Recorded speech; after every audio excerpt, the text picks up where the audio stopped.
ஏசாயா அதிகாரம் 18. எத்தியோப்பியாவின் நதிகளுக்கு அக்கறையிலே நிழலிடும் செட்டைகளுடையதும் கடல் வழியாய் தண்ணீர்களின் மேல் நாணல் படவுகளிலே ஸ்தானாபதிகளை அனுப்புகிறதுமான தேசத்துக்கு ஐயோ! வேகமான தூதர்களே, நெடுந்தூரமாய் பரவி இருக்கிறதும் சிரைக்கப்பட்டதும் துவக்க முதல் இதுவரைக்கும் கெடியாயிருந்ததும் அளவிடப்பட்டதும் மிதிக்கப்பட்டதும் நதிகள் பாழாக்குகிறதுமான ஜாதி அண்டைக்கு போங்கள். பூச்சக்கரத்திலே வாசமாயிருக்கிறவர்களும் தேசத்து குடிகளுமாகிய நீங்கள் எல்லாரும் மலைகளின் மேல் கொடியேற்றப்படும் போது பாருங்கள். எக்காளம் ஊதப்படும் போது கேளுங்கள்.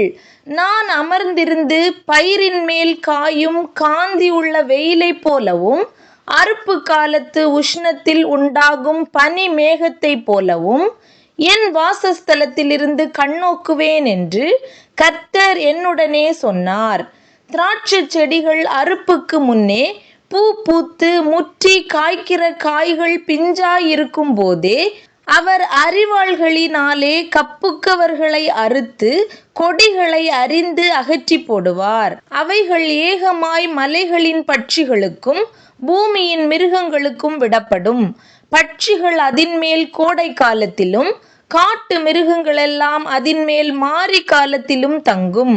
அக்காலத்திலே நெடுந்தூரமாய் பரவி இருக்கிறதும் சிரைக்கப்பட்டதும் துவக்க முதல் இதுவரைக்கும் கெடியாயிருந்ததும் அளவிடப்பட்டதும் மிதிக்கப்பட்டதும் நதிகள் பாழாக்குகிறதுமான ஜாதியானது சேனைகளின் கர்த்தரின் நாமம் தங்கும் ஸ்தலமாகிய சீயோன் மலையில் சேனைகளின் கர்த்தருக்கு காணிக்கையாக கொண்டு வரப்படும்.